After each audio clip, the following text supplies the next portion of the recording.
partager sur persévérer comme la veuve avec le juge inique. Persévérer comme la veuve avec le juge inique. La parole de Dieu nous a été donnée comme le livre de la vie, comme la boussole qui guide nos pas chaque jour. Dieu nous a donné le mode d'emploi de la vie. Et ce mode d'emploi de la vie se trouve dans la parole de Dieu. Alléluia. C'est pour ça qu'il y a tellement d'exemples pratiques dans les Écritures pour nous aider à nous conduire dans ce chemin. Nous sommes comme dans une voiture et nous dirigeons vers un point dont nous connaissons la destination, mais pas le chemin. Et nous avons besoin de cela, de nous diriger par des cartes. Et aujourd'hui, avec l'évolution, il y a des cartes et numériques. Il y a aussi ce qu'on appelle le GPS, donc qui vous conduit pour vous permettre de finalement arriver où vous voulez partir. Il y a même des GPS très bien spécialisés qui vous disent le chemin le plus court, c'est tel le chemin qui est embouteillé, c'est tel chemin, tournez à gauche, tournez à droite, tournez devant, tournez derrière. Il nous dit tout ça pour nous conduire vers la destination, le point de destination où nous partons. Alléluia. Et tu ne peux pas demander au GPS de te conduire dans un endroit que toi tu ne connais pas. Tu ne peux pas lui dire que conduis-moi nulle part. Il faut que tu introduises le point d'arrivée. Amen. Donc il te demande ton point de départ et ton point d'arrivée. Maintenant il te trouve le chemin. C'est pour ça qu'il faut connaître le point d'arrivée. Où est-ce que tu veux partir? Est-ce que je veux partir pour la destination réussite? Est-ce que je veux partir pour la destination succès? Est-ce que je veux partir pour la destination élévation? Est-ce que je veux partir pour la destination guérison? Est-ce que je veux partir pour la destination bonheur? Est-ce que je vais pour la destination faveur? Dès lors que tu sais où tu veux partir, alors tu fouilles la direction, tu fouilles c'est l'anglais qui vient, le map, la carte.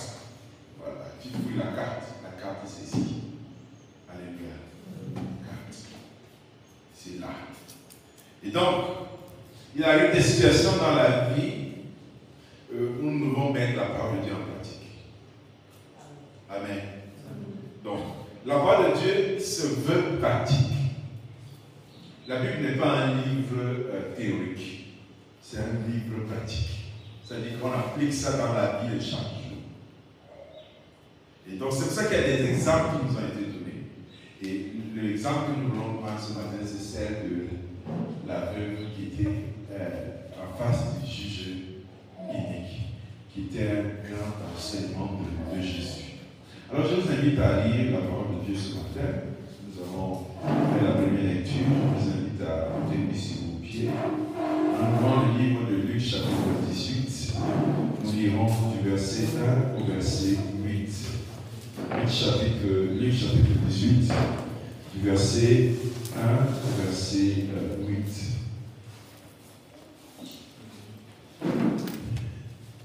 Il nous est dit quoi?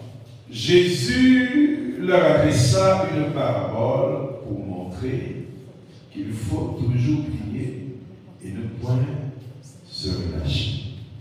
Il dit, il y avait dans une ville un juge qui ne craignait point Dieu et qui n'avait de garde pour personne. Il y avait aussi dans cette ville une veuve qui venait lui dire, fais-moi justice de ma partie adverse.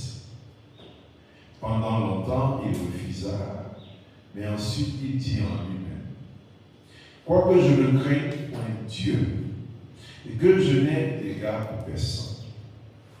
Néanmoins, parce que cette veuve m'importune, je lui ferai justice, afin qu'elle ne vienne pas sans cesse me rompre la tête. Le Seigneur ajouta, entendez ce que dit le juge unique. Et Dieu ne fera-t-il pas justice à ses élus, qui crient à lui jour et nuit? Tardera-t-il à leur égard? Je vous l'ai dit, il leur fera promptement justice. Mais quand le Fils de l'homme viendra, trouvera-t-il la foi sur terre? Alléluia.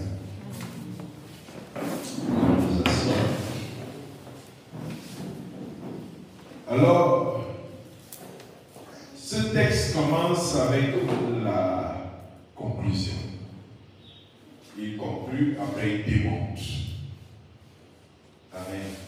Le texte conclut, donne la leçon, il explique.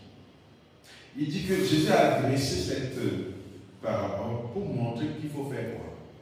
Qu'il faut toujours prier et ne point se relâcher. Donc il finit là. Et puis il démonte. Jésus lui-même nous dit qu'il faut toujours prier.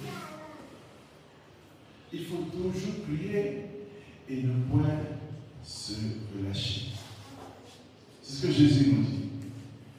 Donc c'est une invitation qui nous adresse à toujours prier et de ne pas abandonner quand on est en train de prier. Parce qu'il y en a qui prient pour quelques instants. Il y en a qui prient pour quelques jours. Il y en a qui prient pour quelques mois. Il y en a qui prient pour quelques années. Il nous dit que nous devons prier jusqu'à exaucement. Alléluia. S'il y a quelque chose que tu attends de Dieu et que tu n'es pas en train de voir, ce que tu dois faire, c'est prier jusqu'à ce que tu vois ça. Quelle est ta prière? Quel est le vœu de ton cœur? Qu'est-ce que tu désires du Seigneur en cette année? Mets-toi en prière et ne te relâche pas. Chaque jour, tiens-toi devant la face du Seigneur et demande-lui. Alléluia. Tiens-toi devant la face du Seigneur et demande à Dieu. Crie au Seigneur. Il nous raconte cette histoire et il nous prend le cas de cette femme, veuve de son état, femme sans force ni défense, sans capacité.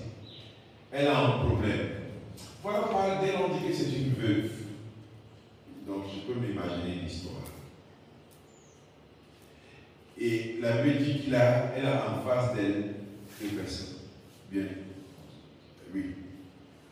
Elle a le juge unique qui doit lui rendre justice envers qui? La troisième personne. C'est la partie adverse. Si je prends notre vie courante, partie adverse, ça s'appelle sa belle famille. Peut-être que le mari est mort, la belle famille est venue tout arracher. Elle a mis des années de carreau avec son mari et il était parti au moment où il devait en jouer. On les venait chasser de la maison. On a arraché tout. Et elle demande qu'on lui donne sa partie. Ça peut être aussi des gens dans la vie qui sont venus arracher ses biens. Une pauvre veuve n'ayant personne, parce qu'on a même pas les muscles des hommes. Mais comme c'est une femme, on dit que c'est une femme. On a arraché. Et donc, certainement, elle a fait des réunions. Elle a interpellé les gens. Personne n'a regardé à sa situation. Personne ne s'est senti intéressé. Personne ne s'est senti préoccupé. Et elle a laissé prendre chez le juge. Le juge aussi, il ne s'intéressait pas à son cas. Parce que lui, il fait ce qu'il veut. Le juge là fait ce qu'il veut. Il ne fait pas parce que tu lui dis. C'est ce qui lui plaît. Il fait. On l'appelle juge unique.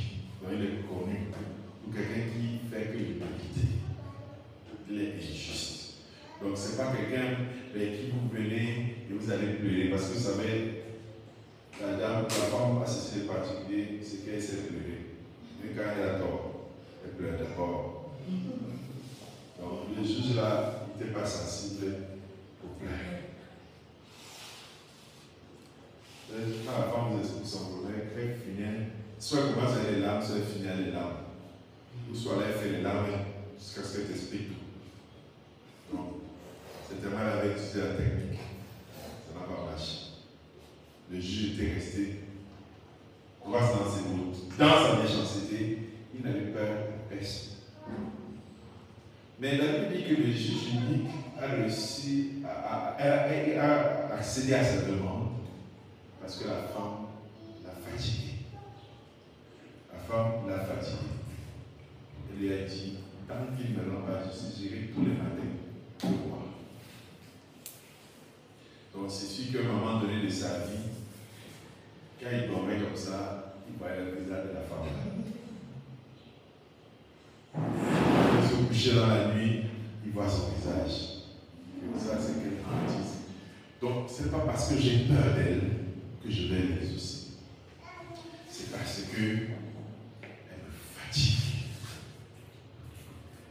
Dieu dit que si vous fonctionnez comme ça, vous allez obtenir des choses. Alléluia. Donc, fatigue Dieu. Tous les jours, tu viens devant sa face. Voilà. Je suis encore là. Je suis encore là, Seigneur. Je suis encore là. Jésus, je suis encore là. Ma partie à l'aise. Seigneur, le diable me trouble. Seigneur, mon enfant est malade. Seigneur Jésus, ma situation financière ne change pas. Seigneur, le célibat peut me finir.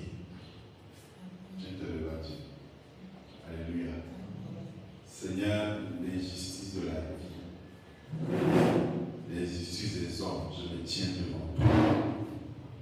Dieu dit que ça marche. Parce que c'est Jésus lui-même qui enseigne ça.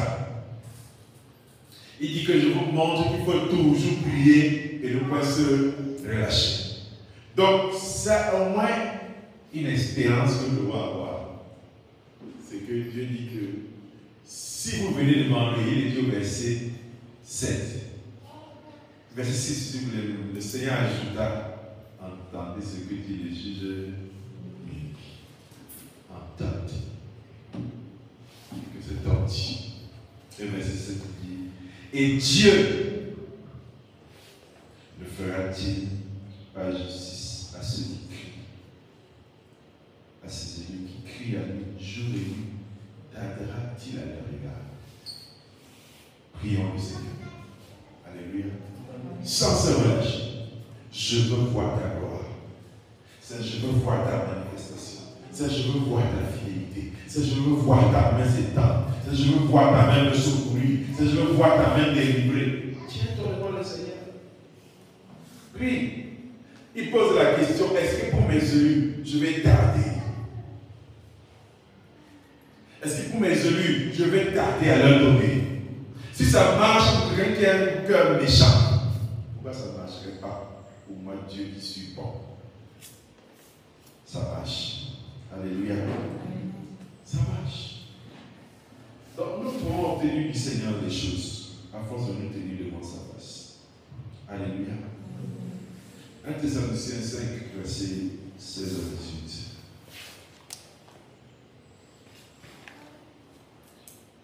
Donc, lorsque nous avons reçu les promesses de Dieu, c'est ça que nous devons nous appuyer sur la parole du Seigneur. Conformément à ta parole, tu as dit, tu n'es pas un Dieu qui ment. Tu es un Dieu fidèle. On t'appelle Dieu fidèle. On t'appelle Dieu fidèle. Seigneur, regarde ma situation. Dieu exauce tout. Tout type de sujet, il exauce. Alléluia. Tiens-toi dans la prière. Il y a de l'espérance quand on prie Dieu. Il y a de l'espérance. Alléluia. 1 Thessaloniciens 5, verset 16 à 18, il nous dit, soyez toujours priez sans avec grâce à Dieu en toutes choses, car c'est à votre égard la volonté de Dieu en Jésus. je vais appeler ça la JPR. JPR.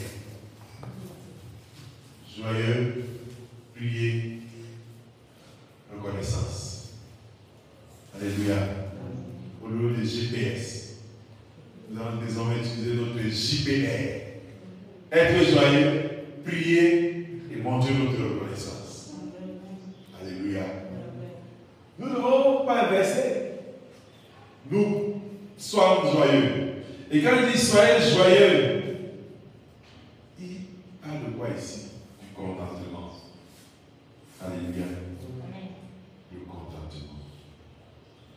C'est-à-dire, quoi qu'il arrive, nous devons savoir que Dieu reste au contrôle.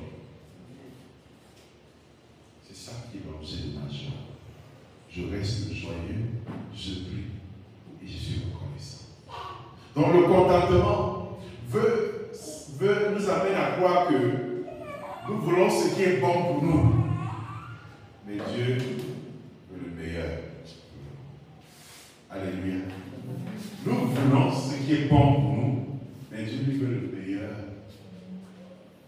Donc parmi toutes les choses qui sont bonnes, Dieu cherche ce qui est meilleur. Amen. Vous savez, souvent dans la difficulté, dans la persécution, tu vas entendre des gens dire non, qu'il est son meilleur là. Il me donne ce qui est bon. Seigneur, arrête. Si ta persécution là, c'est pour me donner le meilleur, laisse. Faisons court. Donne-moi ce qui est bon. Ça t'est déjà arrivé? Oui. Moi, j'ai discuté avec des gens qui disent qu'ils ne comprennent pas où Dieu les amène. À quoi c'est tout ce qu'il fait là? Que si c'est ça qu'il laisse, je comprends bien ce qu'il veut faire. Nous dit-on là, non. Dieu fait le meilleur pour toi. Et tu dois le croire. Ce ne sont pas les paroles des motivateurs. Amen. Ce ne sont pas les paroles des motivateurs. Dieu veut le meilleur pour toi. Et chaque fois que Dieu te donne, tu arrives et tu reconnais que Dieu a donné le meilleur. Toujours. Donc tu dois être toujours joyeux. Ce n'est pas évident si on prend ça selon les hommes. Si on prend ça selon la conception des hommes, je serai toujours joyeux parce que je crois que même si je vis et je passe par une situation, Dieu est au contrôle. Alors j'ai la joie parce que je sais que ça ira bien. Parce que je sais que la fin sera heureuse. Pas parce que moi je suis capable, mais parce que mon Dieu est au contrôle de la situation. Il maîtrise. Elle ne lui échappe pas. Il n'est pas surpris. Alléluia. De toutes les idées que je peux avoir, la Bible dit que ce qui n'est jamais monté au cœur de l'homme, c'est ce que Dieu nous sait. C'est que même quand tu penses à la solution à ton problème, avec toute l'intelligence possible que tu peux avoir, ça ne peut jamais égaler ce que Dieu te réserve. Alléluia. Ça ne peut jamais égaler. Prenez la vie de qui vous voulez. Examinez-la. Le jour où tu as décidé de lui faire du bien, il va reconnaître que ce n'est jamais comme il avait pensé. Alléluia. Souvent, il y en a qui passent toute leur vie de jeunesse difficile et passent toute leur vie à prier. Mais Dieu vient les exaucer à la vieillesse. Mais je peux vous dire que leur vieillesse là, ils sont heureux de la voir comme elle est là. Ils sont heureux d'avoir la jeunesse qu'ils ont eue. Dieu ne se trompe jamais. Alléluia. Il peut te faire vivre des. Il parle souvent de. Quand elle parle de certaines personnes, elle avait dit qu'il est mort rassasié le jour. Quand on dit rassasié le jour, quand elle est regardée dans ta vie, ce n'était pas 1000 années. C'était parfois 300 ans. Parfois c'était 100 et poussière d'années. On dit qu'il est rassasié le jour. Pourtant, il y en a qui ont vécu avant, qui ont vécu des centaines d'années. 900 ans, 930 ans. Quand elle dit qu'il est rassasié le jour, la Bible veut dire quoi? Ça veut dire que tu as vécu un bonheur pour le peu que tu as eu de temps là. tu as vécu ça, vraiment comblé. Comblé. Une heureuse vieillesse. Une vieillesse comblée de grâce. C'est-à-dire un cœur en paix. Amen, amen. Tu manges, tu connais le vrai goût de la nourriture. C'est bon à toi. Alléluia. Seul Dieu peut le faire. C'est pour ça que ne regarde pas les années. Tu te mets à les compter. Non, chacun a son parcours. Chacun a sa vie. Chacun sait ce que Dieu lui réserve. C'est pour ça que tu dois pas avoir l'inquiétude, être joyeux. Mais dans la prière, continuant à prier Dieu, je sais que tu es fidèle et que tu le feras. Je sais que tu accompliras les desseins. Je sais que ton plan s'accomplira. Peu importe si les années veulent passer, mais la promesse que tu m'as faite, je sais qu'elle s'accomplira. Souviens-toi de moi, Seigneur. Souviens-toi de moi, mon Dieu. Ne m'oublie pas. Dieu le fera. Alléluia. Il le fera. Il faut appliquer le GPR. Joyeux, prier, reconnaissant. Alléluia. Joyeux, prier, reconnaissant. Il nous dit de prier sans cesse. Prier sans cesse. C'est-à-dire que notre esprit va rester en prière. Parler à Dieu. Ne pas se décourager. Il y en a qui menacent Dieu. Il prie. Un mois, il ne voit pas. Il dit qu'il arrête de prier. Pourquoi tu ne pries pas? La prière ne sert à rien. Depuis qu'il prie, qu'est-ce qui a changé? C'est que tu as un problème avec ton cœur. Tu ne fais pas confiance à Dieu. C'est pour ça que tu es énervé. Amen. Amen. Si après avoir prié, tu conclus que la prière ne sert à rien, tu as un problème. Ça veut dire que tu ne fais pas confiance à Dieu. Parce que pour celui qui fait confiance à Dieu, il va continuer à prier, prier, prier, prier. Parce qu'il sait qu'il ne prie pas quelqu'un qui n'entend pas. Donc il est confortable à continuer à demander à Dieu. Si tu dis que je ne prie plus, ça ne sert à rien que je prie, tu sais que tu ne fais pas confiance à Dieu. Tu veux aussi essayer la prière pour voir ce que ça peut donner. Comme ça ne donne pas, tu dis que bon, j'arrête avec ça. Ça marche. La prière marche. Alléluia. La prière marche. Cherchez dans la vie quelqu'un qui va vous dire qu'il a prié. Il a persévéré dans la prière. Puis il est mort. Dieu n'a pas donné ce qu'il a demandé là. Cherchez-le. Ceux qui vous diront, c'est ceux qui sont arrêtés en chemin. Mais celui qui a prié là, il n'y a pas quelqu'un qui a dit oh, j'ai donné toute ma vie à la prière, vraiment. Je suis arrivé à la conclusion que prier là, il n'y a pas. Cherchez-moi, la personne venait nous montrer. Qu'il est resté comme ça, disant à ses enfants, voici qu'il part. J'ai fait confiance à la prière, voyant que ça devait m'apporter une solution, mais vraiment mes enfants, je suis en train de vous dire comme de part là, que prier ne sert à rien. C'est faux. Dans la fin de leur jour, mes parents disent mes enfants, la seule chose que je peux vous dire, c'est que restez en prière. Pas des conseils qu'ils donnent. Que restez attachés au Seigneur. Ils ne vous disaient pas d'aller construire des maisons, les enfants continuent à partir à l'école. Ils disent que restez attachés à Dieu. Vous savez, quand on est déjà à la fin de la vie en train de partir, les idées deviennent très claires. Très très claires. On commence à savoir ce qui est précieux. On commence à savoir ce qui est important. Ils vous disent que restez unis, restez dans la prière. C'est ce qu'ils donnent au conseil. C'est parce qu'il faut clair maintenant. On a enlevé la famille, on a enlevé les habits, on a enlevé les constructions, on a enlevé les mariages, on comprend maintenant l'essentiel de la vie. C'est s'attacher. Rien de plus ça. Alléluia. Donc priez. Prions, prions, prions, prions. Quand tu pries, tes paroles ne partent pas en l'air. La femme face à ce juge unique pouvait se dire, je parle même à salive sort ici pour rien. Finalement, il ne va même pas m'écouter. Non, ça avait les faits. Chaque jour qu'elle se tenait devant ce monsieur, fais-moi la justice là, elle pouvait se rendre compte que le monsieur ne changeait pas. Non, mais c'est la guerre du Sud. Alléluia.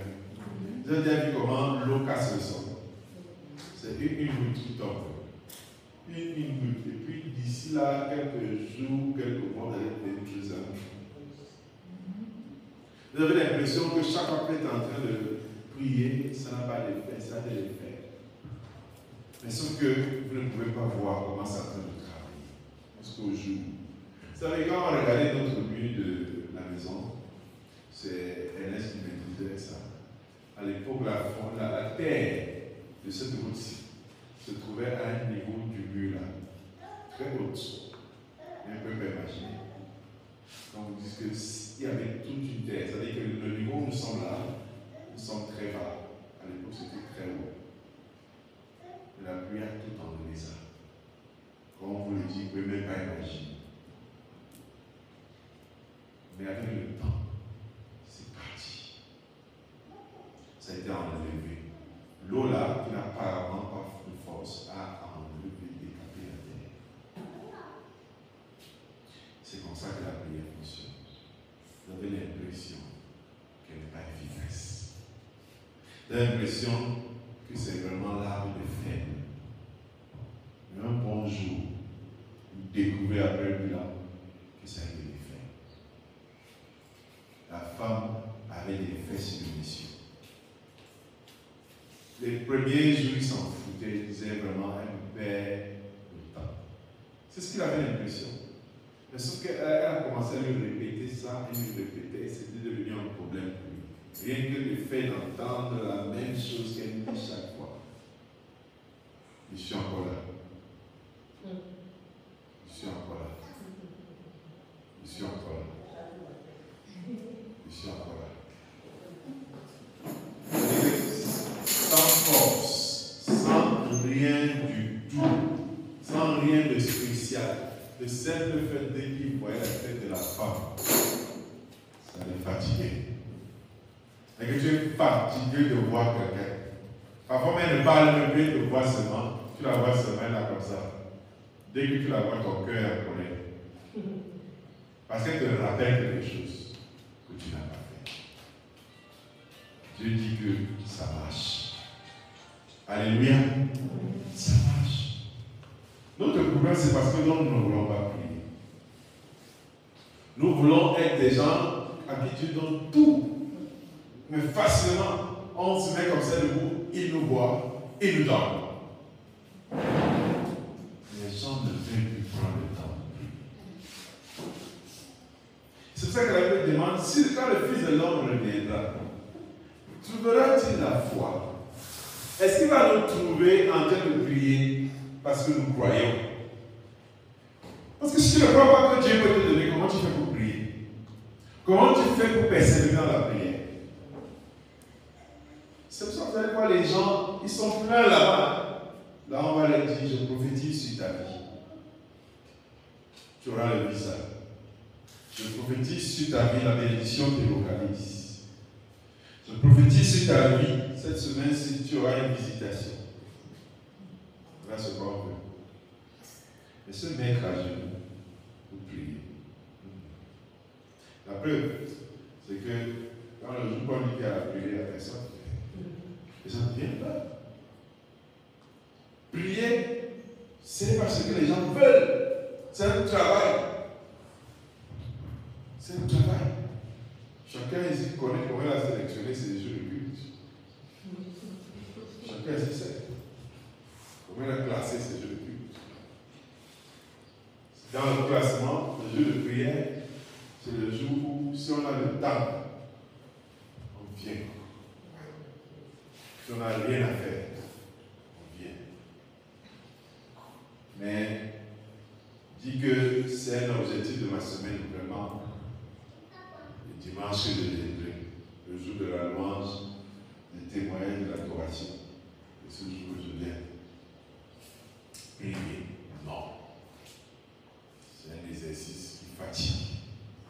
Mais la femme ne s'est pas fatiguée. Et Dieu exaucera toujours ceux qui ne se fatiguent pas. Leur vie sera toujours différente. Parce que les paroles là, elles ne se jettent pas. Elles travaillent. L'instant que tu trouves là pour prier là, les paroles là ne se jettent pas. Elles opèrent. Elles œuvrent. Elles agissent. Alléluia. Elles agissent. Ceux qui se tiennent ici là tous les vendredis qui demandent à Dieu ne les oublie pas. Nous sommes là comme devant notre juge, mais sauf qu'il est un bon juge. Et nous disons chaque vendredi, Seigneur, souviens-toi de nous. Seigneur, souviens-toi de nous. Seigneur, souviens-toi de nous. Même si elle est souviens ça fait 10 ans que mon élève on va élever. Un jour, il finira par exaucer ça. Alléluia. Nous ne nous décourageons pas. Ceux qui ne viennent pas parce qu'ils disent, bon, on prie, ça ne marche pas. Nous, on croit que ça va marcher. En tout cas, on va prier. Notre juge là, il a dit qu'on prie sans se relâcher. Il est d'accord avec nous, il dit que ça marche. Un jour, il finira par passer, il va nous donner. Alléluia. Ensuite, nous terminons avec la reconnaissance. Exprimer notre reconnaissance en toutes circonstances. Rendez grâce en toutes choses. Il n'a pas dit quand c'est bon, rendez grâce. Non. Mais en toutes choses, nous rendons grâce à Dieu. C'est-à-dire que c'est une manière de démontrer sa reconnaissance au Seigneur. De manière de montrer son attachement au Seigneur. Alléluia. L'action de grâce est une arme puissante. Quand quelqu'un dit merci à Dieu, il ne le dit pas. En fait, il ne doit pas le dire. Parce qu'il faut aussi le dire. Bon, je dis merci à Dieu pour mes difficultés par lesquelles je passe. Non. Il ne le dit pas comme ça. Pourquoi il dit que merci à Dieu? Parce que c'est encore une occasion pour Dieu de manifester sa gloire. Alléluia. Je lui rends grâce parce que je sais que ça finira par un miracle. Merci de m'avoir choisi comme étant l'expression de ta grâce, comme étant l'expression de ton miracle. Même si je passe dans cette difficulté, je sais que je ne suis pas seul. Je sais qu'elle ne sera pas éternelle. Je te rends grâce parce que tu m'assistes.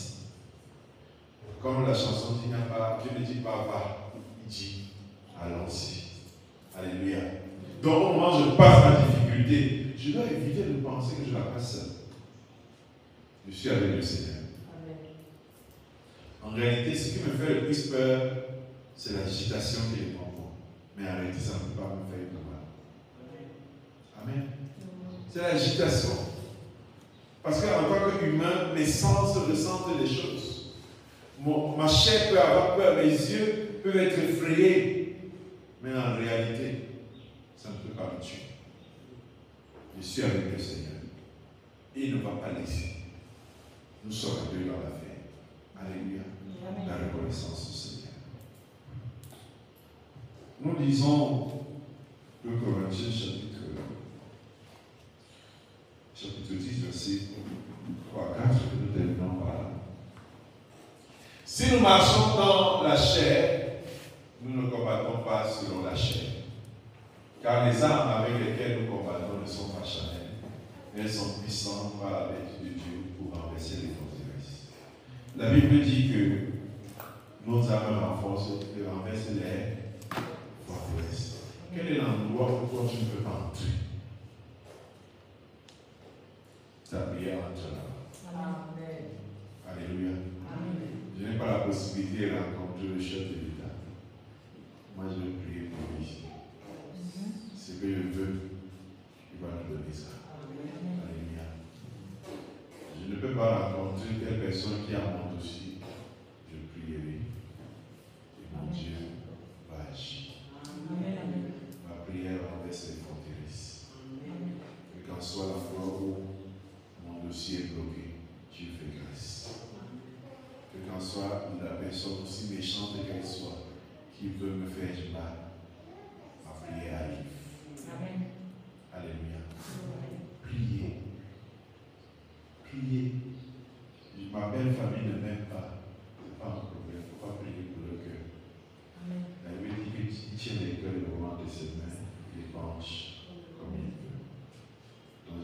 déclenche un cœur en faveur. Seigneur, je mets l'amour dans le cœur. Seigneur, qui m'aime, qui tombe amoureux de moi. Alléluia. Amen. Je remplis. C'est quand il me voit qu'il soit rempli de joie. Alléluia. Mon patron ne m'aime pas, qu'il me voit c'est la colère, que c'est notre colère.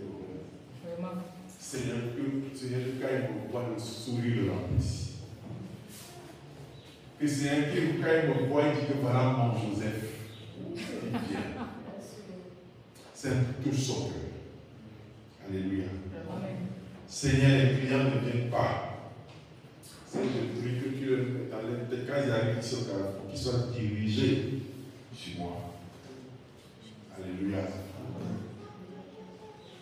Notre taximan n'a pas de problème, ils ont déjà les clients. On va leur donner une idée de prière. Ils n'ont pas de problème. La seule prière, c'est que le carburant messe. Ils n'ont pas de problème des clients. Ils ont tous les clients. Puisqu'ils vont le bâchement. Ça pourrait prendre cette place, ils allaient mettre. Ils n'ont pas de problème. Alléluia. Donc, Dieu a décidé de prier qui nous viennent à la tête. Je ne sais pas pour les autres. Que Dieu a décidé de prier. On va pas dire au Seigneur de toucher le pauvre. Pour qu'il se trompe sur les notes. Ce qu'on va demander à Dieu, c'est que le Seigneur donne la sagesse au pauvre pour qu'il explique bien la leçon et qu'on puisse comprendre. Alléluia. Donc, appliquons le GPR. Joyeux, prier, reconnaissant. Alléluia. Que le Seigneur vous bénisse ce matin.